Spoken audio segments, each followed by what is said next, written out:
You know, I'm not excited about one way or the other, frankly, about whether Hillary Clinton had a private email server or a private email address, for that matter. She has said it was a bad judgment. She has apologized and, you know, tried to make everything available to the FBI. And they've, as far as I can tell, you know, there are no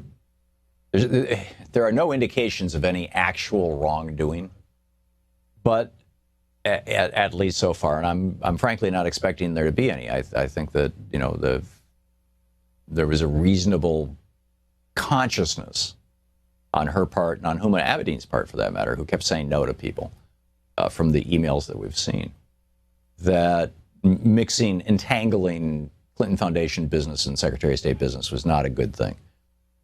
But what I find fascinating is this newfound Republican outrage over missing emails from her time at the Secretary of State. I find this particularly interesting. I mean, they're using this thing to hype up this "you can't trust Hillary" meme, right? And have been for a couple of years. I mean, you'll recall it was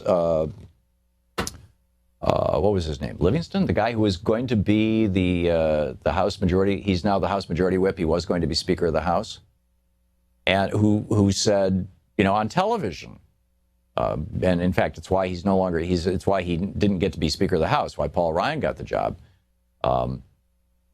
He said, we're gonna have an investigation of Benghazi, and it's going to take Hillary Clinton down in the polls.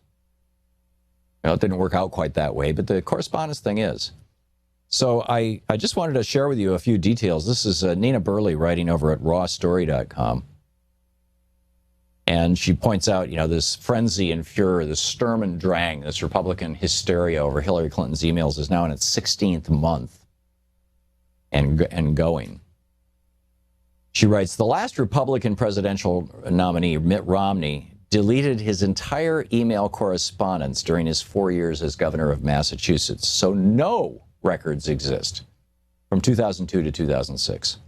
His team was so afraid of transparency that besides wiping the hard drives, his staff actually replaced all the computers in the governor's office before they left.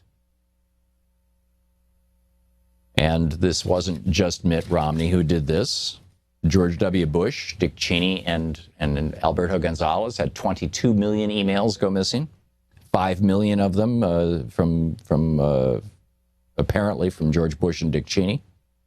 Donald Trump destroys sensitive emails, according to USA Today in 2006, when a judge ordered Trump's casino operation to hand over several years with the emails. His lawyers said the Trump organization routinely erased emails and therefore had no records from 1996 to 2001. The litigants in the case called Trump's move destruction of evidence, but Trump was never forced to find them, although the judge said he had a concern about their credibility. Yeah. And then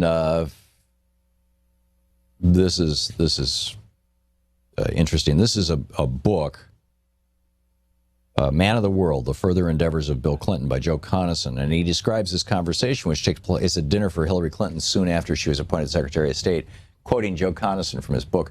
Toward the end of the evening over dessert, former Secretary of State Madeleine Albright asked all the former Secretaries of State to offer one salient bit of counsel to Mrs. Clinton. Colin Powell suggested that she use her own email as he had done, except for classified communications, which he had sent and received via a State Department computer on his desk. Saying that his use of personal email had been transformative for the department, Powell thus confirmed a decision she had made months earlier. And Powell's office confirmed that incident to Conason as recently as 2 months ago. But now that it's out in the news, he says, oh, she's trying to pin that decision on me. Yeah, so much for St. Powell. Bobby Jindal deleted his emails. George W. Bush deleted his emails. Dick Cheney deleted his emails. Alberto Gonzales deleted his emails. Yeah, nobody's talking about that. Well, I'm talking about it, I guess. But anyway, as I said, for me, frankly, this is a non-issue. I agree with Bernie. I don't give a damn about Hillary's emails. I'm more concerned about public policy, and that's what I'd like to hear more discussion of. And I finally got an email from the Clinton campaign. This was, I think it was over the weekend on Saturday, that said, you know, what issues do you care about? And they had a list of issues. It was great. And, you know, and I had it printed out. I guess I no longer have it. And I took their survey. I said, here's the issues I care about.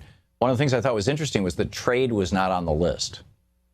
So I had to click other and fill it in. But I took the survey, and then because they asked me about the issues, I made a donation.